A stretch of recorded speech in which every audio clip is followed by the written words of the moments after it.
नमस्कार। प्रादेशिक समाचार के साथ मैं गुरु स्वरूप मिश्रा। पहले मुख्य समाचार। केंद्र सरकार ने अपने संशोधित दिशा निर्देशों में कल से कोरोना संक्रमण मुक्त क्षेत्रों में अधिसूचित सेवाओं के संचालन की सशर्त छूट दी है। झारखंड में आज कोरोना वायरस से संक्रमित 4 नए मरीजों के मिलने के बाद कुल मरीजों की संख्या बढ़कर 38 हो गई है। सिमडेगा जिले में आज एक और व्यक्ति कोरोना पॉजिटिव पाया गया है, उसे आइसोलेशन सेंटर में रखा गया है। और एशिया प्रसिद्ध सारंडा के वनों में लगी आग से जंगलों को काफी नुकसान हो रहा है। इस कारण इस घने जंगल के इलाके में पारिस्थितिक असंतुलन भी बनता जा रहा है। अब समाचार विस्तार से। केंद्र सरकार ने अपने संशोधित दिशा निर्देशों में कल से कोरोना संक्रमण मुक्त क्षेत्रों में अधिसूचित सेवाओं में कुछ छूट दी है। लॉकडाउन का अनुपालन सुनिश्चित करने के लिए कई निर्देश भी जारी किए गए हैं। दिशा निर्देशों के अनुसार रक्षा, केंद्रीय सशस्त्र पुलिस बल, स्वास्थ्य और परिवार कल्याण, आपदा प्रबंधन विभाग तथा मौसम विभाग और राष्ट्रीय सूचना विज्ञान केंद्र जैसी पूर्व चेतावनी एजेंसियां बिना किसी प्रतिबंध के कार्य करेंगी। उनके अंतर्गत कार्य कर रहे अन्य मंत्रालय और विभागों में उप सचिव और उससे ऊपर के अधिकारियों की 100% उपस्थिति रहेगी। शेष अधिकारियों और कर्मचारियों की 33% उपस्थिति रहेगी। ग्रामीण क्षेत्रों में कार्यरत उद्योग और आवश्यक वस्तुओं की विनिर्माण इकाइयां खुली रहेंगी। सूचना प्रौद्योगिकी और इस पर आधारित सेवाएं 50% कर्मचारियों के साथ खुली रहेंगी। मनरेगा कार्य सुरक्षित दूरी बनाए रखने और मास्क पहनने के कड़े अनुपालन के साथ जारी रखने की अनुमति दी गई है। झारखंड में विनिर्माण से जुड़ी लगभग 20 बड़ी औद्योगिक इकाइयां कल से काम करने लगेंगी। राज्य के उद्योग विभाग ने इस संबंध में इन इकाइयों के प्रबंध निदेशकों और मुख्य कार्यकारी अधिकारियों को पत्र लिखा है। केंद्र सरकार ने औद्योगिक इकाइयों को छूट देने का निर्देश जारी किया था। राज्य के उद्योग विभाग के उपनिदेशक राजेंद्र प्रसाद ने नगर पालिका सीमा से बाहर स्थित सभी विनिर्माण इकाइयों को पत्र लिखकर कहा है कि वे केंद्र सरकार की मानक प्रचालन प्रक्रिया का पालन करते हुए काम शुरू करें। पेश है हमारी संवाददाता की रिपोर्ट। झारखंड में Tata Steel, Tata Motors, Adani Power, Jindal Steel, Runta Mines, Hindalco, Usha Martin जैसी कुछ बड़ी औद्योगिक इकाइयां और स्टील विनिर्माण इकाइयों के साथ छोटे और मझोले दर्जे के उद्योग जो आवश्यक वस्तुओं के उत्पादन कार्य में लगे हुए हैं, उनको उद्योग विभाग ने खोलने की अनुमति दी है। इसमें ग्रामीण क्षेत्र में स्थित आवश्यक एसेंशियल सप्लाई से संबंधित उद्योगों को खोलने हेतु मार्गदर्शिका स्टैंडर्ड ऑपरेटिंग प्रोसीजर भी निर्गत किया गया है। इन उद्योगों के चीफ को कोविड-19 और लॉकडाउन के मद्देनजर औद्योगिक परिसर में सामाजिक दूरी, कामगारों के लिए थर्मल स्कैनर, मास्क, सैनिटाइजर की व्यवस्था तथा जरूरी एसओपी का पालन करते हुए उत्पादन प्रारंभ करने की अनुमति मिली है। मुख्य सचिव सुखदेव सिंह ने लॉकडाउन के उपरांत राज्य की इन सभी औद्योगिक इकाइयों को केंद्र द्वारा निर्गत निर्देशों और एसओपी के तहत समन्वय के साथ दोबारा कार्य प्रारंभ के विशेष निर्देश जारी किए हैं। आकाशवाणी समाचार के लिए मैं रांची से शिल्पी। झारखंड में आज कोरोना वायरस से संक्रमित 4 नए मरीजों के मिलने के बाद कुल मरीजों की संख्या बढ़कर 38 हो गई है। नए संक्रमितों में से 3 लोग रांची के हैं, वहीं एक व्यक्ति सिमडेगा जिले का रहने वाला है। वहीं दूसरी तरफ धनबाद में दूसरे कोरोना मरीज की पुष्टि हुई है। उपायुक्त अमित कुमार ने रिपोर्ट पॉजिटिव आने के बाद इसकी पुष्टि की। संक्रमित युवक रेलकर्मी है और वह हाल ही में बोकारो से लौटा था। उपायुक्त ने बताया कि प्रभावित इलाके को सील किया जा रहा है और इसके साथ ही कर्फ्यू लगाया जा रहा है। इससे पहले कल एक कोरोना संक्रमित मरीज रांची के हिंदपीढ़ी इलाके से मिला था, जो वेस्ट इंडीज का रहने वाला है। यह मरीज तबलीगी जमात से जुड़ा हुआ है और काफी दिनों तक हिंदपीढ़ी में रहा था। 30 मार्च को इस मरीज के साथ ही 16 विदेशी समेत 22 लोगों को खेलगांव स्थित आइसोलेशन वार्ड में शिफ्ट किया गया था। जांच के दौरान वेस्ट इंडीज के रहने वाले इस मरीज का परिणाम पॉजिटिव आया है। जांच के दौरान इसी दल की मलेशिया की एक महिला में कोरोना संक्रमण की पुष्टि हुई थी। यह महिला झारखंड की पहली कोरोना संक्रमित मरीज है। देश में पिछले 24 घंटों में कोरोना संक्रमण के 1334 नए मामले सामने आए हैं। इसके साथ ही देश में कोविड-19 से संक्रमित लोगों की संख्या बढ़कर 15,700 पार हो गई है। इस संबंध में स्वास्थ्य मंत्रालय के संयुक्त सचिव लव अग्रवाल ने नई दिल्ली में प्रेस वार्ता में विस्तृत जानकारी दी। कल से टोटल अब तक 1334 केसेस नए आए हैं और टोटल कंफर्म केसेस की संख्या 15,712 है। लास्ट 24 आवर्स में 27 नई डेथ्स रिपोर्ट हुई हैं, which takes our total death toll to 507 deaths so far। जैसे कि मैंने आपको कल भी बताया था, माही इन पुडुचेरी और कोडगु इन कर्नाटका में पिछले 28 दिनों से कोई केस नहीं आया है। इसके साथ ही अगर आज का डेटा देखें तो 54 ऐसे एडिशनल डिस्ट्रिक्ट्स हैं decide the 2 above districts in 23 states and union territories जहां पिछले 14 दिनों से कोई केस नहीं आया है, इसमें 10 नए डिस्ट्रिक्ट इंक्लूड हुए हैं। वह डिस्ट्रिक्ट है गया और सारण इन बिहार, बरेली उत्तर प्रदेश, फतेहगढ़ साहिब रूपनगर पंजाब से, भिवानी, हिसार, फतेहाबाद हरियाणा में, कचार और लखीमपुर असम से हैं। पलामू मेडिकल कॉलेज अस्पताल के dedicated quarantine centre for isolation ward से एक संदिग्ध फरार हो गया है। कल शाम उसके भागने के बाद से हड़कंप मच गया। स्वास्थ्य विभाग के कर्मचारी और पुलिसकर्मी उसकी तलाश में जुटे हैं, लेकिन संदिग्ध की अब तक कोई जानकारी नहीं मिल सकी है। इस संबंध में शहर थाना में स्वास्थ्य विभाग की ओर से मामला दर्ज कराया गया है। गोड्डा जिले के कुछ क्षेत्रों में ऐसी व्यवस्था की गई है कि लोग अपने घरों से बिना निकले ही जरूरी सामान को प्राप्त कर लें। गोड्डा उपायुक्त किरण कुमारी पासी ने इलेक्ट्रॉनिक सेवा गोड्डा ऐप के माध्यम से आवश्यक सामान की घर में डिलीवरी की शुरुआत करवाई है। गोड्डा में घर बैठे ही ऑर्डर देकर निःशुल्क सेवा लेते हुए गोड्डावासी कई तरह के सामान घर पर मंगवा सकते हैं। कई दुकानों को इस ऐप से जोड़ा गया है।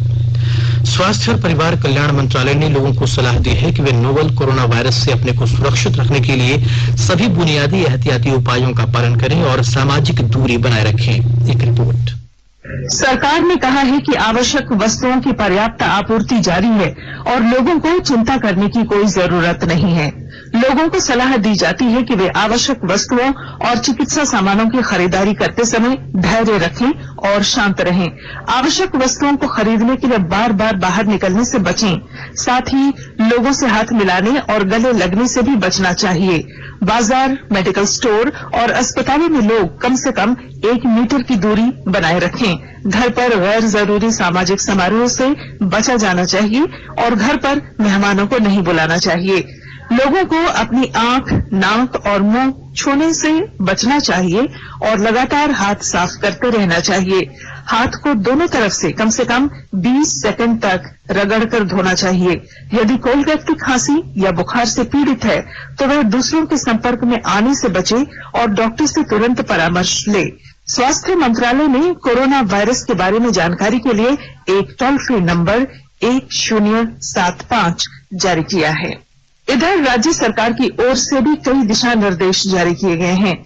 इस सिलसिले में सरकार ने हेल्पलाइन नंबर 181 जारी किया है। सरकार ने कहा है कि कोरोना वायरस से संदिग्ध तौर पर संक्रमित कोई व्यक्ति पाया जाता है तो इसकी सूचना 0651 जो रांची का कोड है और टेलीफोन नंबर 2261-000 तथा 2261-002 के अलावा फैक्स नंबर 2261-856 और मोबाइल नंबर 9955837428 पर दी जा सकती है।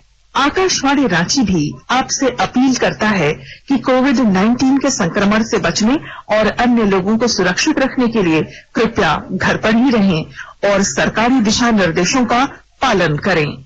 आकाशवाणी का समाचार सेवा प्रभाग आज अपने लाइव फोन इन कार्यक्रम में कोविड-19 पर विशेष परिचर्चा प्रसारित करेगा। परिचर्चा में सर गंगाराम अस्पताल नई दिल्ली में department of rheumatology and clinical immunology में वरिष्ठ परामर्शदाता doctor lieutenant general Ved Chaturvedi भाग लेंगे। टोल फ्री नंबर 1800-115767 पर कॉल करके विशेषज्ञों से सवाल पूछे जा सकते हैं। टेलीफोन नंबर 011-233-14444 पर भी प्रश्न पूछे जा सकते हैं। Twitter handle @AIR News Alerts IJ #AskAIR पर सवाल भेजे जा सकते हैं। यह विशेष कार्यक्रम आज रात 9:25 पर FM गोल्ड और अतिरिक्त मीटरों पर प्रसारित होगा। कार्यक्रम हमारी वेबसाइट newsonair.com और YouTube channel news on AIR official पर भी उपलब्ध होगा। न्यूज ऑन AIR ऐप पर भी अपडेट लिए जा सकते हैं। आकाशवाणी के ताजा तरीन समाचारों के लिए आप हमारी वेबसाइट newsonair.com पर लॉग ऑन कर सकते हैं। ताजा समाचार ट्विटर @AIR News Alerts और Facebook page all India radio news पर भी उपलब्ध है।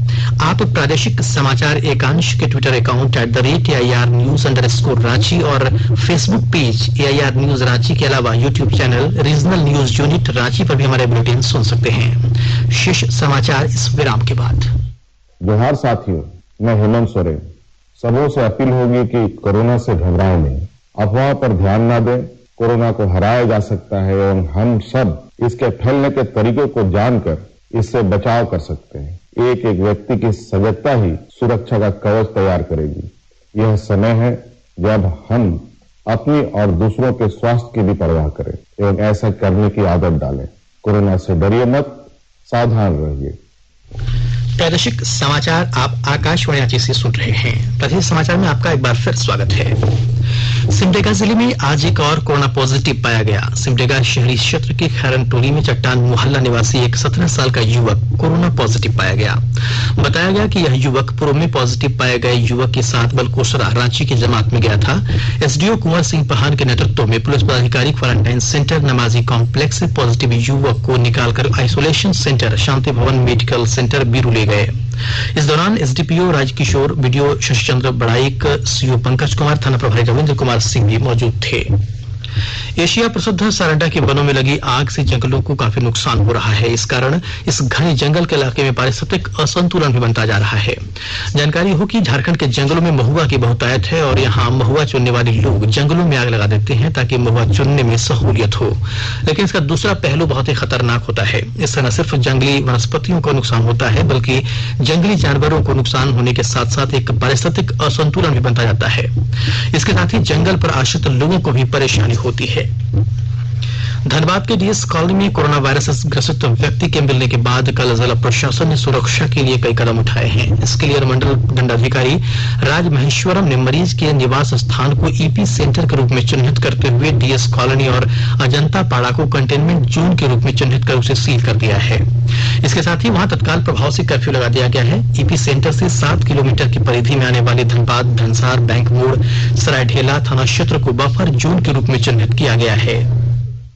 आज हम लोगों यहाँ आकर के कंटेनमेंट जोन का निर्धारण किए हैं, जिसमें इस पूरे कॉलोनी को कंटेनमेंट जोन के रूप में तब्दील किया गया है। ये रेलवे की कॉलोनी है और इन सबको जो है वो हम लोग कंटेन किए हुए हैं और यहाँ पर कर्फ्यू जो है वो इम्पोज किया जा रहा है ताकि किसी भी तरह का कोई भी मूवमेंट जो है वो रेस्ट्रिक्टेड किया जा सके।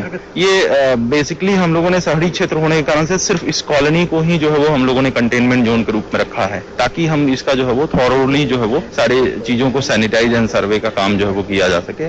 यहाँ जो है वो मुख्य रूप से जो है वो पूरे क्षेत्र को कंटेन करते हुए इनको सैनिटाइज करने की योजना है, जो कि अभी जो है वो कार्य प्रारंभ हो गया है। 3 मेंबर की कमेटी जो है वो हर घर जाकर के जो है वो सर्वे करने का काम करेगी। सरकार की कल्याणकारी योजनाओं का लाभ लोगों को मिलने से लॉकडाउन में काफी सुविधा हो रही है। इस संबंध में साहिबगंज और पलामू के लाभुकों ने अपनी प्रतिक्रिया दी है। नमस्कार, मेरा नाम उर्मिला देवी है और जनधन में 500 रुपया मिला है। उससे भी साग सब्जी किए हैं, दवा दारू किए हैं और गैस सिलेंडर भी मिला है। उससे भी खाना बनाकर खा रहे हैं और वायरस से बचने के लिए घर में रह रहे हैं। हमको लाभ यही मिला है, गैस मिला है, भारत गैस ज्वाला के खाता में पैसा आया है, राशन 2 महीना का मिला है और ये सब खा रहे हैं। सब बंदी है तो क्या खाएंगे। मोदी सरकार के धन्यवाद है। हमारा प्रभा कुंवर, हम रहते हैं चैनपुर थाना पलामू शाहपुर में। कोविड-19 के संक्रमण की रोकथाम के लिए चतरा जिला प्रशासन सख्त हो गया है। इसके तहत प्रशासन ने सभी सरकारी गैर सरकारी कार्यालयों से लेकर आम जनता के लिए संदेश जारी कर गुटखा, खैनी, पान मसाला आदि खाकर जहां तहां थूकने पर प्रतिबंध लगा दिया है। अगर कोई व्यक्ति कहीं थूकते पाए गए तो उन्हें 6 माह की जेल अथवा 200 रुपए आर्थिक जुर्माना देना होगा। मानव संसाधन विकास मंत्रालय ने शिक्षा पर कोविड-19 का असर कम करने के लिए अनेक कदम उठाए हैं। राष्ट्रीय मुक्त विद्यालय संस्थान ने स्वयं प्रभा डीटीएच चैनल, पाणिनी, शारदा और किशोर मंच चैनल पर स्काइप के माध्यम से सजीव शिक्षा सत्र प्रसारण की शुरुआत की है। विद्यार्थी सुबह 7 बजे से 6 घंटे के लिए रिकॉर्डेड प्रसारण और दोपहर 1 बजे से शाम 7 बजे तक विभिन्न विषयों के विशेषज्ञों के साथ लाइव सत्र देख सकते हैं। डीटीएच सर्विस प्रोवाइडर से डीटीएच और जियो टीवी ऐप सहित सभी निःशुल्क चैनलों के लिए अनुरोध किया जा सकता है। केंद्र सरकार ने सरकार के पेंशनधारियों की पेंशन में 20% कटौती पर विचार किए जाने की खबर का खंडन करते हुए इसे निराधार बताया है। वित्त मंत्रालय ने ट्वीट कर स्पष्ट किया है कि पेंशन में किसी प्रकार की कटौती नहीं की जाएगी। रांची विश्वविद्यालय के शिक्षकों और अधिकारियों को 7वें वेतनमान का एरियर देने की फाइल बढ़ा दी गई है। इन्हें जनवरी 2016 से फरवरी 2020 तक 50 माह का एकमुश्त एरियर दिया जाएगा। शेष 12 माह का एरियर भुगतान बाद में किया जाएगा। शिक्षकों को मार्च 2020 से 7वें वेतनमान के अनुसार भुगतान किया जा रहा है। इधर विश्वविद्यालय के शिक्षकों को AHRA और मेडिकल भत्ता अभी 6ठे वेतनमान के अनुसार दिया मिल रहा है। उच्च शिक्षा विभाग से 7वें वेतनमान के अनुसार HRA और मेडिकल भत्ता देने से संबंधित अधिसूचना जारी नहीं हुई है। अंत में मुख्य समाचार एक बार फिर। केंद्र सरकार ने अपने संशोधित दिशा निर्देशों में कल से कोरोना संक्रमण मुक्त क्षेत्रों में अधिसूचित सेवाओं के संचालन की सशर्त छूट दी है। झारखंड में आज कोरोना वायरस से संक्रमित 4 नए मरीजों के मिलने के बाद कुल मरीजों की संख्या बढ़कर 38 हो गई है। सिमडेगा जिले में आज एक और व्यक्ति कोरोना पॉजिटिव पाया गया है, उसे आइसोलेशन सेंटर में रखा गया है। और एशिया प्रसिद्ध सरंडा के वनों में लगी आग से जंगलों को काफी नुकसान हो रहा है। इस कारण इस घने जंगल के इलाके में पारिस्थितिक असंतुलन भी बनता जा रहा है। इसके साथ ही आकाशवाणी रांची से प्रादेशिक समाचार के ये बुलेटिन समाप्त हुआ। नमस्कार।